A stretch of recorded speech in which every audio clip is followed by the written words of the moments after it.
अगर मैं आया तो आपसे मिलूंगा, अगर मैं आता तो आपसे मिलता, अगर मैं आया होता तो आपसे मिल चुका होता। इन तीनों सेंटेंसेस में अगर, ये जो अगर है, ये सेंटेंसेस कहलाते हैं कंडीशनल सेंटेंसेस। मैंने आपको कंडीशनल सेंटेंसेस के कॉन्सेप्ट वीडियो में बताया था कि 4 तरह के कंडीशनल सेंटेंसेस होते हैं, टाइप 0, टाइप 1, टाइप 2 और टाइप 3। अगर आपने उस वीडियो को नहीं देखा है तो कोई बात नहीं, क्योंकि आज के इस वीडियो में हम प्रैक्टिस करने वाले हैं और उससे पहले मैं आपको एक छोटा सा ओवरव्यू दे दूंगा कि किस तरह से इस तरह के सेंटेंसेस को पहचानते हैं और फिर बनाते हैं। तो वीडियो को ध्यान से देखिएगा और वीडियो के एंड में मैं आपको यह भी बताने वाला हूं कि इस तरह के बहुत सारे सेंटेंसेस प्रैक्टिस के लिए कहां पर अवेलेबल हैं। तो आइए शुरुआत करते हैं। देखिए चार्ट आपके सामने है, टाइप 0, टाइप 1, टाइप 2 और टाइप 3 आप देख सकते हैं। एक एक करके इन सभी टाइप्स के सेंटेंसेस को हम देखने वाले हैं। सबसे पहले बात करते हैं टाइप 0 की। Facts that are generally true, ऐसी बातें जो जनरली सच होती हैं, जो अक्सर सच होती हैं। सेंटेंस किस तरह से होते हैं? अगर ये हो या होता है तो ये होता है। ऐसे सेंटेंसेस में इफ का यूज किया जाता है या व्हेन का यूज किया जाता है। और उसके बाद प्रेजेंट सिंपल। प्रेजेंट सिंपल का मतलब है या तो वो एक सिंपल सेंटेंस होगा जो कि प्रेजेंट में होगा, या फिर एक टेंस का सेंटेंस होगा जो कि प्रेजेंट टेंस में होगा। और उसके बाद जो दूसरा क्लॉज है, तो ये होता है, ये वाला जो पार्ट है ये भी प्रेजेंट सिंपल में ही होगा। एग्जाम्पल देख लेते हैं। अगर आप आग को छूते हैं तो आप जल जाते हैं। अगर आप आग को छूते हैं तो आप जल जाते हैं। तो आप देख रहे हैं ना, अगर के साथ जो बात कही गई, अगर ऐसा होता है तो ये हो जाता है। कैसे बनाएंगे सेंटेंस को? If you touch the fire, अगर आप आग को छूते हैं, यू गेट बर्न्ड, आप जल जाते हैं। नेक्स्ट एग्जाम्पल, अगर आप लाल और नीले रंग को मिलाते हैं तो बैंगनी रंग बनता है। कैसे बनाएंगे इस सेंटेंस को?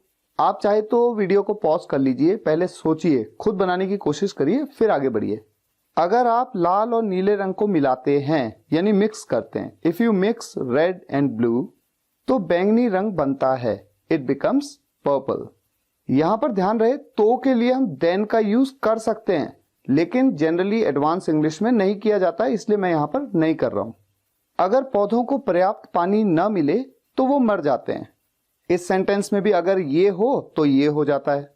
अगर पौधों को पानी न मिले तो वो मर जाते हैं। If the plants don't get enough water they die. If the plants don't get enough water they die. अगर बादल गरजते हैं तो बारिश आती है। ये भी एक फैक्ट है कि अगर ऐसा होता है तो ऐसा होता है। गरजने को क्या कहते हैं? Thunder. If the clouds thunder it rains. आप जानते हैं ना, बारिश पड़ना या ओले पड़ना के लिए हमेशा सेंटेंस में सब्जेक्ट में क्या यूज होता है? इट। अगर मेरे पास बहुत काम है तो मैं देर तक ऑफिस में रहता हूं। If I have lots of work, अगर मेरे पास बहुत काम होता है या मेरे पास बहुत काम है या मेरे पास बहुत काम हो तो मैं देर तक ऑफिस में रहता हूं। I stay in the office till late. तो आपने जितने भी सेंटेंस देखे ये टाइप 0 के सेंटेंस है। इन सेंटेंसेस में अगर ये होता है तो ये हो जाता है, अगर ये होता है तो ये हो जाता है, इस तरह से बताया जाता है। अब बात करते हैं टाइप 1 के सेंटेंसेस की, जहां पर आता है अगर ये हो या अगर ये करें या अगर ये करेंगे तो वो होगा या वो हो सकता है या वो होना चाहिए। ऐसे सेंटेंसेस को हमेशा इफ के क्लॉज में प्रेजेंट सिंपल में बनाया जाता है। ये बड़ा इंपॉर्टेंट है। और जो बाद वाला क्लॉज है तो के बाद, वो will, may, might, could, should, जिस भी हेल्पिंग वर्ब या मोडल वर्ब के साथ बनाया जा सकता है अकॉर्डिंग टू द सेंटेंस। इसे समझने के लिए जो एग्जांपल्स हैं, अगर आप पानी गर्म करेंगे तो वो उबलेगा। अगर मैं कहूं कि इस सेंटेंस को बनाइए तो हो सकता है आप कहें अगर आप पानी गर्म करेंगे। गागेगी आ रहा है तो फ्यूचर इंडेफिनिट टेंस में बना देते हैं, if you will heat water. लेकिन जैसा मैंने आपको बताया कि इफ वाला क्लॉज हमेशा प्रेजेंट सिंपल में ही बनता है, तो यहां पर आप विल का यूज नहीं करेंगे। इफ यू हीट वाटर तो वो उबलेगा, इट विल बॉइल। अगर मैं नेगेटिव कर दूं, सेंटेंस को नहीं लगा दूं, अगर आप पानी गर्म नहीं करेंगे तो वो नहीं उबलेगा। ऐसे में इफ वाला क्लॉज जो है प्रेजेंट इंडेफिनिट टेंस, जैसा कि मैंने आपको बताया प्रेजेंट सिंपल में है, तो यहां पर आप डोंट का यूज कर लेंगे। If you don't heat water it will not boil. तो अगर आप सेंटेंस को इंग्लिश में देखेंगे तो आपको ऐसा लगेगा अगर आप पानी गर्म नहीं करते हैं ऐसा लगेगा आपको, लेकिन हिंदी में आप देख रहे हैं अगर आप पानी गर्म नहीं करेंगे, तो यही तो कंफ्यूजन है। इसीलिए तो इन सेंटेंसेस को कहते हैं कि ये बहुत कंफ्यूज करते हैं। नेक्स्ट, अगर सूरज डूब जाएगा तो रात हो जाएगी। आप सोचेंगे कि अगर सूरज डूब जाएगा, गागेगी आया, ये तो फ्यूचर इंडेफिनिट टेंस में, if the sun will set तो रात हो जाएगी, इट विल बी नाइट। लेकिन एक बार फिर से, भले ही यहां पर जाएगा गागेगी आ जाए, लेकिन ऐसा सोचना नहीं है, प्रेजेंट इंडेफिनिट टेंस में बनाइए। If the sun sets it will be night. अगर आप बिजली के तार छुएंगे तो आपको करंट लगेगा, अगर आप ये करेंगे तो ये होगा। आ रहा है ना इस तरह का सेंटेंस, तो यही तो है type 1। If you touch an electric wire you will feel an electric shock. अगर आप गंदा पानी पियोगे तो बीमार हो जाओगे।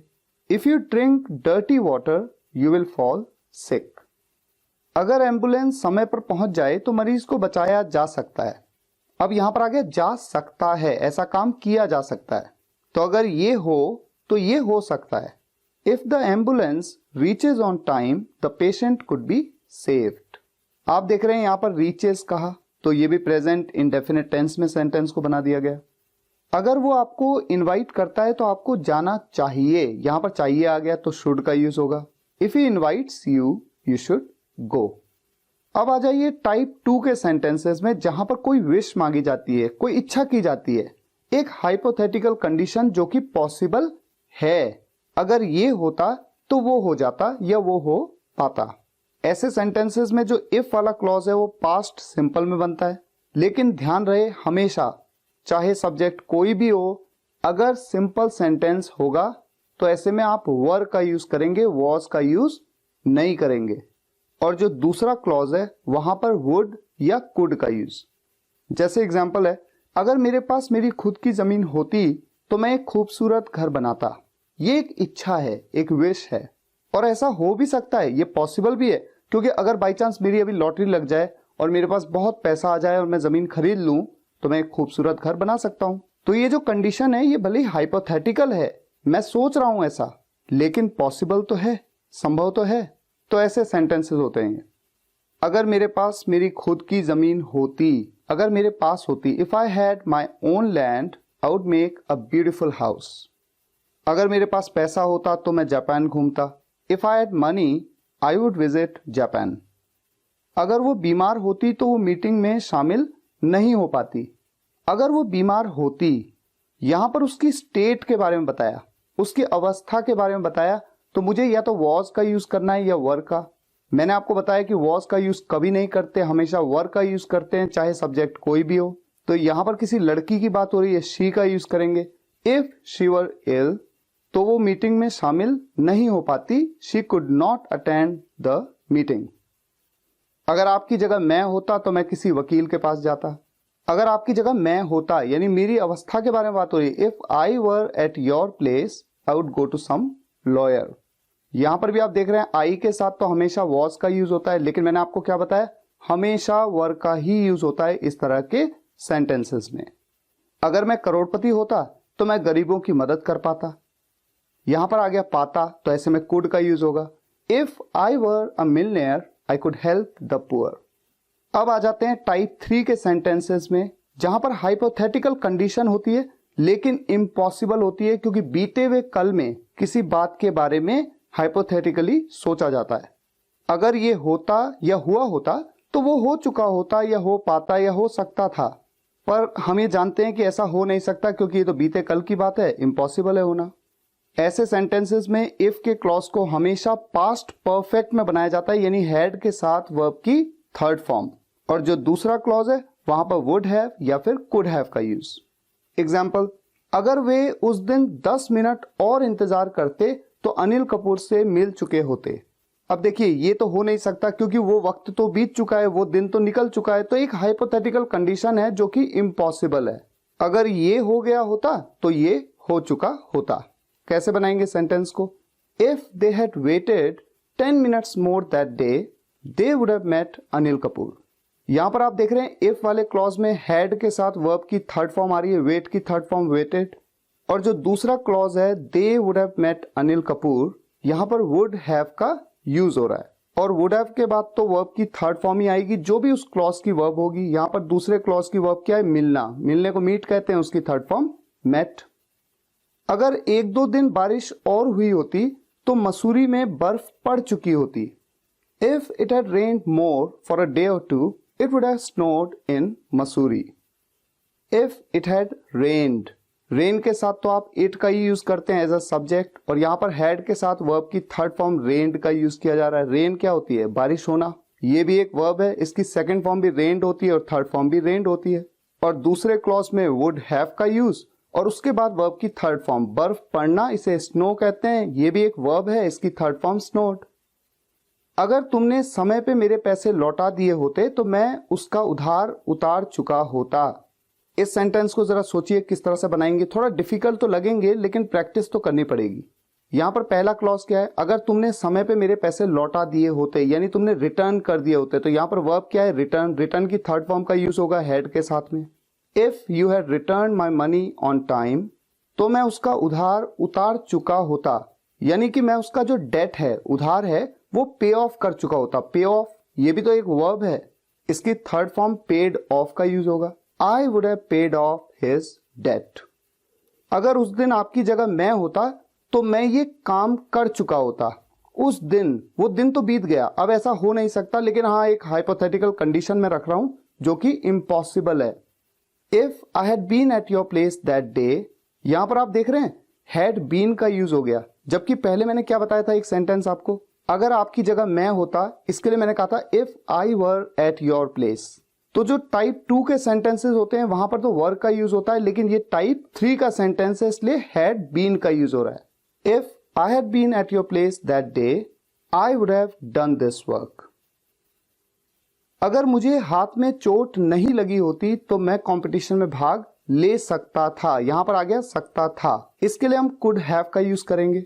और जो पहला क्लॉज है, अगर मुझे हाथ में चोट नहीं लगी होती, यानी कि मेरी हैंड इंजरी नहीं हुई होती या हैंड इंजरी से मैं सफर नहीं किया होता, if I had not suffered a hand injury, तो मैं कंपटीशन में भाग ले सकता था। I could have participated in the competition. यहां पर जो पहला क्लॉज है ना, if I had not suffered a hand injury, इसको आप इस तरह से भी बना सकते हैं, if I had not hurt my hand, तो मैं कंपटीशन में भाग ले सकता था। I could have participated in the competition. Guys, conditional sentences English का एक बहुत ही इंपॉर्टेंट टॉपिक है और बहुत ही कंफ्यूजिंग टॉपिक भी है। तो मैं आपसे रिक्वेस्ट करूंगा कि कॉन्सेप्ट वीडियो को आप जरूर देखिए, जिसमें आपको एक एक टाइप को डिटेल में समझाया गया है। उस वीडियो का लिंक इस वीडियो के डिस्क्रिप्शन में है। उम्मीद है आज के इस वीडियो से आपने कुछ हद तक तो कंडीशनल सेंटेंसेस की प्रैक्टिस की है, लेकिन इस तरह के 500 से ज्यादा सेंटेंसेस जो मैंने आपके लिए अवेलेबल किए हैं अपनी वेबसाइट पे, आप जाइएगा मेरी वेबसाइट पे www.spokenenglish.guru, ब्लॉग पे क्लिक करिएगा और फिर प्रैक्टिस एक्सरसाइजेस। कंडीशनल सेंटेंसेस के साथ साथ और भी टॉपिक्स की एक्सरसाइजेस आपको वहां पर मिलेंगी। अगर आपको ये वीडियो लेक्चर पसंद आया हो तो वीडियो को लाइक जरूर करिएगा, शेयर जरूर करिएगा, कम से कम एक व्हाट्सएप या फेसबुक ग्रुप में, और कमेंट्स में भी बताइएगा कि वीडियो आपको कैसा लगा। Thank you so much for watching this video guys. फिर मुलाकात होगी नेक्स्ट वीडियो लेक्चर में। Take care, good bye.